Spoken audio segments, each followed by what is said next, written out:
Assalamualaikum warahmatullahi wabarakatuh. Perkenalkan, nama saya Puspa Hardianti, NIM F2019-01072. Saya dari kelas C2 Program Studi S1 Farmasi dan selaku mahasiswi Stikes Mandala Waluya Kendari. Jadi di sini saya akan menjelaskan mata kuliah Farmakoterapi 1 yang berjudul Diagnosis dan Penatalaksanaan OA atau Osteoartritis. Langsung saja kita masuk di klasifikasi OA. Klasifikasi OA dapat berdasarkan etiologi dan lokasi sendi yang terkena. Berdasarkan etiologi, OA dapat terjadi secara primer atau idiopatik maupun sekunder. Klasifikasi OA dapat berdasarkan etiologi, yang pertama yaitu idiopatik primer dan yang kedua yaitu sekunder. Klasifikasi OA berdasarkan lokasi sendi yang terkena. Klasifikasi ini digunakan dalam penatalaksanaan OA secara menyeluruh, baik secara farmakologi maupun non-farmakologi. Untuk kepentingan rekomendasi ini, penanganan OA tidak hanya pada sendi lutut, panggul, lumbal, tetapi juga dapat mengenai sendi-sendi yang di bawah ini, yaitu yang pertama, OA tangan dimulai saat usia 45 tahun, keterlibatan faktor genetik, riwayat dalam penyakit keluarga. OA tangan lebih sering mengenai sendi-sendi distal intervalang dan proximal intervalang dan sendi karpo-metakarpal 1, dan jarang mengenai sendi metakarpal palangeal. Namun bila terkena, pikirkan diagnosis banding. Adanya inflamasi atau artropati metabolik, pembesaran lubang pada PIP atau pada DIP, dan pada diagnosis banding atau OA erosif. Nah, kemudian yang kedua, osteoartritis sendi lutut. Mengenai kompartemen media tibiofemoral, lateral tibiofemoral dan bagian femorapatelar. Diagnosis banding, misal ligamen dari tungkai bawah harus disingkirkan atau menyebabkan OA lutut kompartemental, misalnya bentuk kelainan varus atau kerusakan media tibiofemoral, atau valgus atau kerusakan lateral tibiofemoral. Genuvalgum, misal ligamen melibatkan kompartemen lateral tibiofemoral. Kelainan varus atau valgus dapat mempengaruhi lingkup gerak sendi dan percepatan penyempitan celah sendi, disebut instability pada sendi lutut, ligamentum laxity. Kemudian yang ketiga yaitu OA panggul atau koksa. OA panggul lebih sering ditemukan pada pria dibandingkan wanita dan dapat terjadi unilateral atau bilateral. Gejala klinis nyeri panggul secara klasik timbul saat berdiri dan terkait dengan antalgic gait. Nyeri terlokalisir pada butoc, regio groin, dan menjalar ke bawah menuju bagian anterior. Kadang-kadang keluhan nyeri dirasakan pada lutut, nyeri pada malam hari, dan kekakuan pada malam hari terkait adanya efusi pada sendi. OA panggul sering bersifat destruktif, ditandai dengan penilaian Lequense, adanya penyempitan celah sendi lebih kecil 2 mm atau tahun. Contoh kehilangan lebih dari 50% pada celah sendi dalam 1 tahun. Jarang ditemukan sklerosis tulang dan asfeosfit. Diagnosis banding OA sekunder pada panggul meliputi diplasia kongenital, osteonekrosis ovaskular, dan adanya trauma sebelumnya. Yang keempat, OA vertebrata umumnya mengenai vertebrata cervical dan lumbal. Osteofit pada vertebrata dapat menyebabkan penyempitan foramen vertebrata dan menekan serabut syaraf. Dapat menyebabkan nyeri punggung pinggang atau back point, disertai gejala radikular. Pada kasus yang dapat menyebabkan terjadi hiperostosis atau penyakit Forestier, dapat mengenai sisi ekstraspinal, dis atau diifuse, idiopatik ketal hiperostis. Yang kelima, OA kaki. Dalam pergelangan kaki, OA pada umumnya mengenai sendi metatarsofalang. Gejala klinis sulit berjalan dan kulit di atasnya terdapat meradang, terutama bila menggunakan sepatu ketat. Dapat terjadi bursitis, deformitas valgus. Sering ditemukan, mungkin pula terdapat ankilosis pada sendi atau gambaran radiologi pada kaki dan pergelangan kaki dapat ditemukan osteofosit. Meskipun pada pasien usia lebih dari 40 tahun, sendi tarsal dapat terkena pada kelainan pes planus, OA pada tibial falar dan subtafalar berhubungan dengan trauma masi ligmen atau neuropathic arthropathy. Kemudian yang keenam, OA bahu. OA bahu lebih jarang ditemukan, nyeri sulit dilokalisasi dan terjadi pada pergerakan keluhan nyeri pada malam hari saat pergerakan sering ditemukan pada pemeriksaan fisik. Terdapat keterbatasan gerak pada pergerakan pasif. Yang ketujuh, OA siku. Osteoartritis siku jarang ditemukan, umumnya terjadi sebagai akibat paparan getaran berulang. Trauma atau metabolic arthropathy. Yang kedelapan, OA temporomandibular ditandai dengan crepitus, kekakuan dan nyeri saat chafing. Gejala serupa di atas ditemukan pada sindroma disfungsi temporomandibular. Radiografi gambaran OA sering ditemukan diagnosis banding nyeri orofasial yang tidak berkesesuaian dengan gambaran radiografi. Selanjutnya, langkah-langkah penetapan diagnosis. Gejala OA umumnya dimulai saat usia dewasa dengan tampilan klinis kaku sendi di pagi hari atau kaku sendi setelah istirahat. Sendi dapat mengalami pembekakan tulang dan crepitus. Saat digerakkan dapat disertai keterbatasan gerak sendi. Peradangan umumnya tidak ditemukan atau saat ringan. Banyak sendi yang dapat terkena OA, terutama sendi lutut, jari kaki, dan jari-jari tangan, tulang punggung, dan panggul. Pada seseorang yang dicurigai OA, direkomendasikan melakukan pemeriksaan berikut ini. Yang pertama yaitu anamnesis, dan yang kedua pemeriksaan fisik, yang ketiga pendekatan untuk menyingkirkan diagnosis penyakit lain, dan yang keempat pemeriksaan penunjangan, yang kelima perhatian khusus terhadap gejala klinis dan faktor yang mempengaruhi pilihan terapi atau penata laksanaan OA. Selanjutnya, yang pertama yaitu kita jelaskan dulu yang amnesia. Amnesia yang pertama, nyeri dirasakan berangsur-angsur. Yang kedua, tidak disertai adanya inflamasi. Kaku sendi dirasakan kurang dari 30 menit bila disertai inflamasi, umumnya dengan perbedaan hangat. Bengkak yang minimal dan tidak disertai kemerahan pada kulit. Selanjutnya, tidak disertai gejala sistematik. Nyeri sendi saat beraktivitas. Sendi yang sering terkena: sendi tangan, karpo, metakarpal, proximal intervalang PIP dan distal intervalang DIP, dan sendi kaki dan pertama sendi lain, lutut V, cervical, lumbal, dan HIP. Faktor risiko penyakitnya yaitu bertambahnya usia, riwayat keluarga dengan OA generalisata, aktivitas fisik yang berat, obesitas, trauma sebelumnya, atau adanya deformitas pada sendi yang bersangkutan.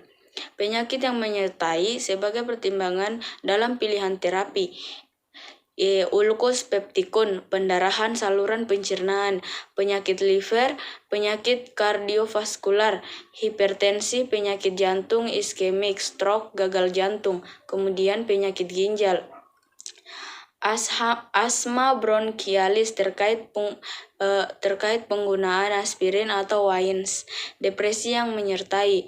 Kemudian faktor-faktor yang mempengaruhi keluhan nyeri dan fungsi sendi, nyeri saat malam hari atau night pain.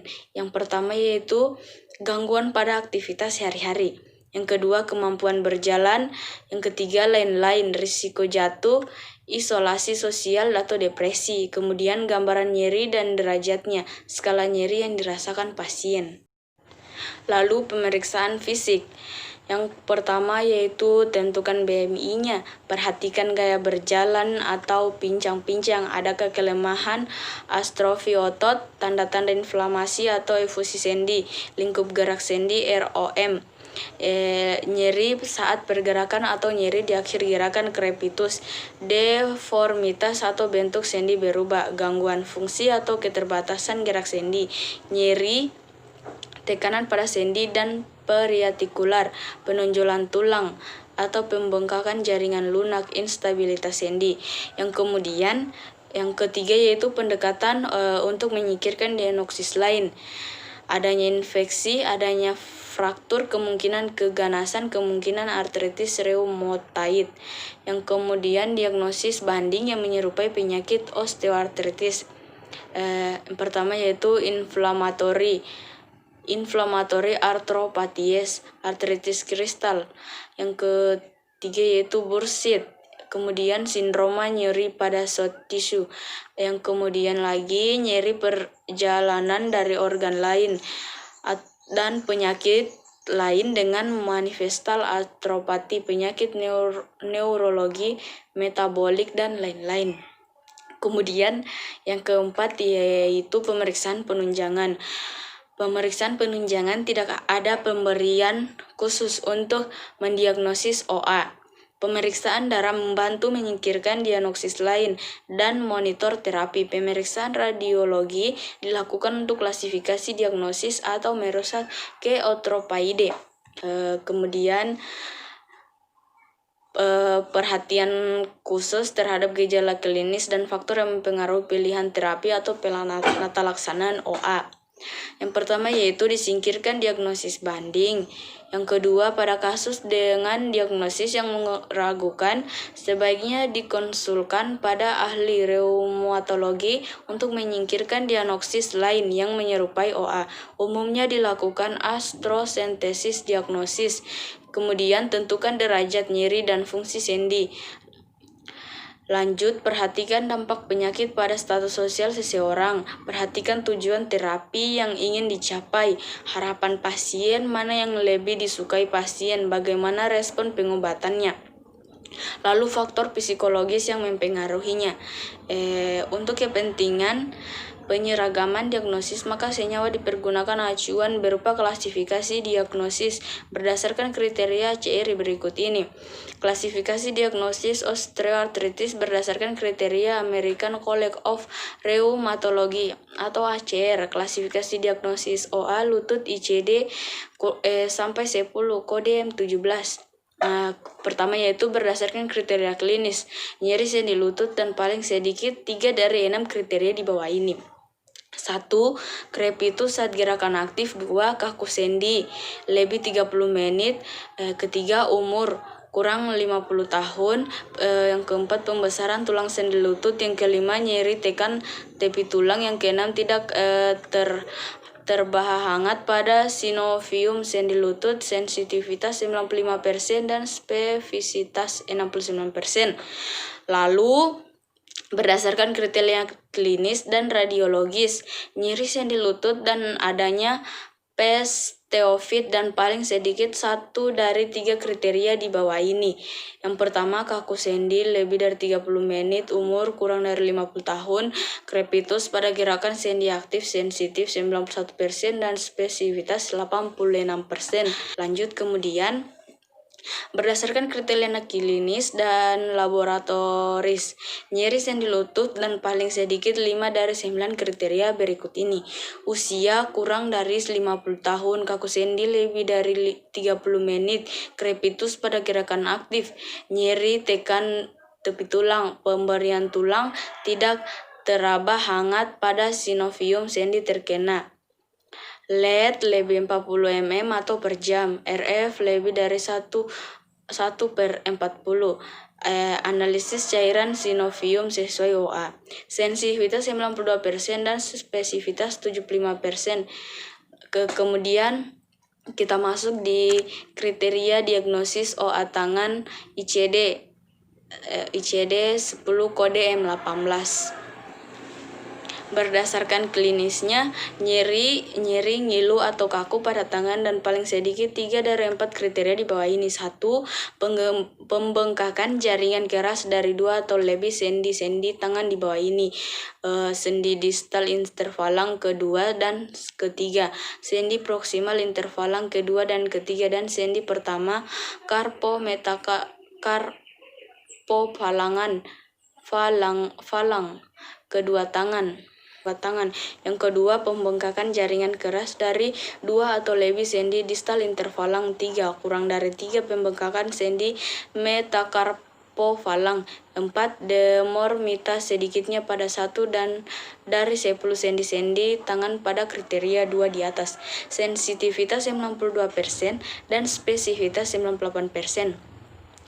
Berdasarkan kriteria klinis, laboratoris, dan radiologis, nyeri pada sendi panggul atau koksa dan paling sedikit 2 dari 3 kriteria di bawah ini. Yang pertama yaitu lead lebih dari 20 mm pada jam pertama. Yang kedua osteofit pada femoral dan atau acetabular pada ambaran radiologis. Yang ketiga, penyempitan celah sendi secara radiologis atau superior, aksial, dan atau medial.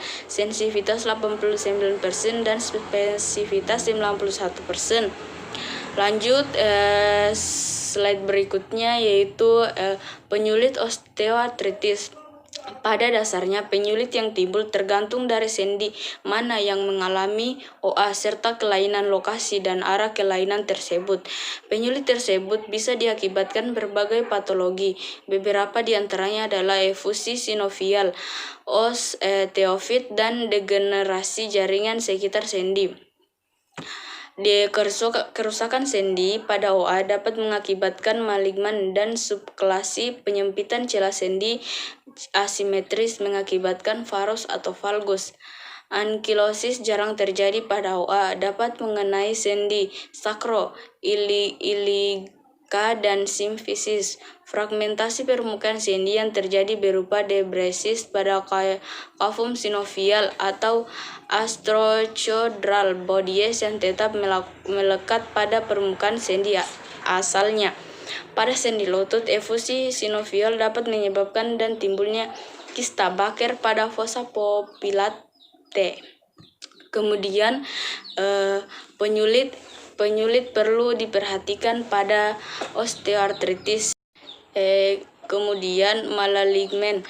Yang pertama yaitu instabilitas segmental, spondylolistesis, spondyloolisis, dan kyphosis senilis. Kemudian intervertebral displacements, annular bulge, prolapsus discus, ekstrusi discus, kevertrasi discus. Kemudian klasifikasi diskus intervertebrabilis stenosis, kondisi spinalis lebih sering pada daerah lumbas dan cervical. Gejala dan tanda yang timbul pada umumnya karena neotropi kompresi. Lalu kita masuk di penata laksanaan osteoartritis. Osteoartritis merupakan penyakit artritis kronis paling banyak ditemui dengan berbagai faktor risiko. Karena itu peran dokter umumnya sangat penting, khususnya dalam sistem kesehatan nasional, untuk pencegahan, deteksi dini, dan penata laksanaan penyakit kronik. Penata laksanaan OA sangat diperlukan untuk memudahkan koordinasi yang meliputi multidisiplin, monitoring dengan patient-centered care yang bersifat kontinu atau terus-menerus, komprehensif dan konsisten, sehingga penata laksanaan nyeri OA kronik dapat dilakukan secara efektif dan efisien.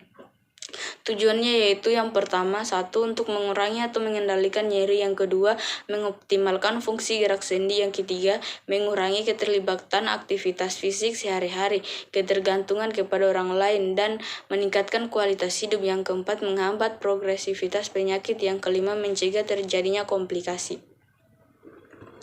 Lalu penata laksanaan OA pada rekomendasi ini dibatasi pada OA primer non beda berdasarkan klasifikasi OA secara menyeluruh yang ditunjukkan tidak saja untuk OA lutut namun juga untuk OA panggul dan OA vertebrata. Rekomendasi ini meliputi terapi non farmakologi dan farmakologi. Penata laksanaan osteoartritis dimodifikasi berdasarkan GUI delineaser update tahun 2000. Tahapan pertama, terapi non farmakologi, yaitu edukasi pasien, level of evidence 2, program penata laksanaan mandiri, modifikasi gaya hidup. Level 2, bila berat badan berlebihan, BMI kurang dari 25, program penurunan berat badan minimal penurunan 5% dari berbagai badan dengan target BMI 18,5 sampai 25 dan program latihan aerobik. Level 1, terapi fisik meliputi latihan perbaikan lingkup gerak sendi, penguatan otot-otot atau quadriceps atau pangkal paha dan alat bahu gerak sendi. Pakai tongkat pada sisi yang sehat. Kemudian yang terakhir yaitu terapi akubasi meliputi protesis sendi dan konservasi energi menggunakan spilin dan alat bantu gerak sendi untuk aktivitas sendi sehari-hari. Yang tahap kedua, terapi farmakologi lebih efektif bila dikombinasi dengan terapi non-farmakologi di atas. Pendekatan terapi awal. Untuk OA dengan gejala nyeri ringan hingga sedang dapat diberikan salah satu obat berikut ini. Bila tidak terdapat kontraindikasi pemberian obat tersebut, acetaminophen kurang dari 4 gram per hari, obat antiinflamasi non-steroid OAINS. Yang kemudian untuk OA dengan gejala nyeri ringan sehingga sedang yang memiliki risiko pada sistem pencernaan, usia kurang dari 60 tahun disertai penyakit komorbid dengan polifarmaka, riwayat luka peptikum, riwayat pendarahan saluran cerna, mengonsumsi obat kortikosteroid dan atau antikoagulan. Dapat diberikan salah satu obat berikut ini. Acetaminophen kurang dari 4 gram per hari, obat antiinflamasi non-steroid OAINS topikal, obat antiinflamasi non-steroid OAINS non-selektif dengan pemberian obat pelindung gastroprotective agents. Catatannya itu obat-obatan tersebut ini dapat diberikan secara teratur pada pasien dengan gangguan fungsi liver, namun harus dihindari pada pasien preminum alkohol kronis. Capsaicin topikal atau metilsalisat krim dapat diberikan pada pasien yang tidak berespon terhadap acetaminophen atau tidak diperbolehkan untuk mendapatkan terapi sistemik. Kemudian untuk nyeri sedang hingga berat dan disertai pembengkakan sendi, aspirasi dan tindakan injeksi di glukokortikoid intraartikular, misalnya transinol heksatonide 40 mg untuk penanganan nyeri jangka pendek 1-3 minggu dapat diberikan selain pemberian obat antiinflamasi non-steroid per oral OAINS. Lanjut, pendekatan terapi alternatif. Bila terapi awal tidak memberikan respon yang adekuat, yang dilakukan yaitu yang pertama untuk penderita dengan keluhan nyeri sedang hingga berat dan memiliki kontraindikasi pemberian COX2 inhibitor spesifik dan OAINS dapat diberikan tramadol 200-300 mg dalam dosis terbagi. Manfaatnya dalam pengendalian nyeri OA dengan gejala klinis sedang hingga berat, dibatasi adanya efek samping yang harus diwaspadai seperti mual 30%, konstipasi 23%, pusing atau dizziness 20%, somnolence 18% dan muntah seperti mual 13%. Kemudian terapi intraartikular seperti pemberian hyaluronan level of deficient 1 dan 2 atau kortikosteroid jangka pendek 1-3 minggu pada walutut. Yang kemudian kombinasi meta-analis membuktikan manfaat kombinasi paracetamol kodein meningkatkan efektivitas analgesik hingga 5% dibandingkan paracetamol saja. Namun efek sampingnya lebih sering terjadi.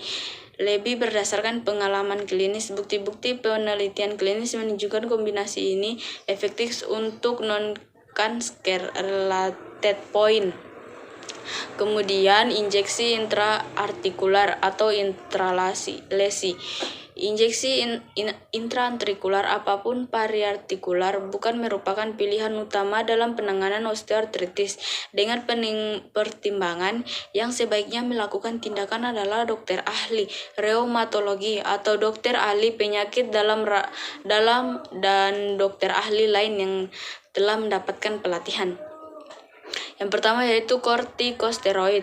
Dapat diberikan pada lutut jika mengenai 1 atau 2 sendi dengan keluhan nyeri sedang hingga berat yang kurang responsif terhadap pemberian OAINS atau tidak dapat mentolerir OAINS atau terdapat penyakit komorbid yang merupakan kontraindikasi terhadap pemberian OAINS. Diberikan juga pada lutut dengan infusi sendi atau secara pemeriksaan fisik terdapat tanda-tanda inflamasi lainnya. Dosis untuk sendi besar seperti lutut 40-50 mg atau injeksi, disedangkan untuk sendi-sendi kecil biasanya digunakan dosis 10 mg. Injeksi kortikosteroid intraartikular harus dipertimbangkan sebagai terapi tambahan terhadap terapi utama untuk mengendalikan nyeri sedang berat pada penderita OA.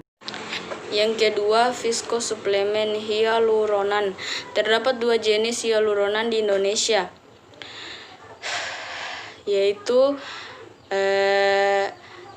high molecular weight dan low molecular weight atau tipe campuran. Penyuntikan intraartikular viskosuplemen ini dapat diberikan untuk sendi lutut. Karakteristik dari penyuntikan hyaluronan ini adalah onsetnya lambat, namun berefek jangka panjang dan dapat mengendalikan gejala klinis lebih lama bila dibandingkan dengan pemberian injeksi kortikosteroid intraartikular. Cara pemberian diberikan berturut-turut 15-6 kali dengan interval 1 minggu.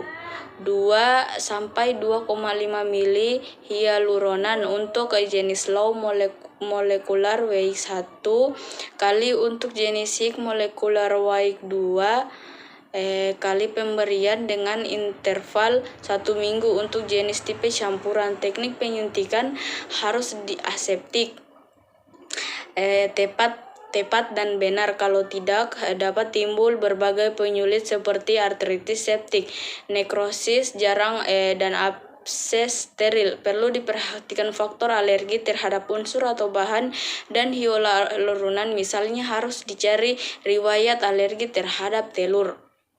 Kemudian tahap ketiganya, indikasi untuk tindakan lebih lanjut. 1. Adanya kecurigaan atau terdapat bukti adanya artritis inflamasi bursitif.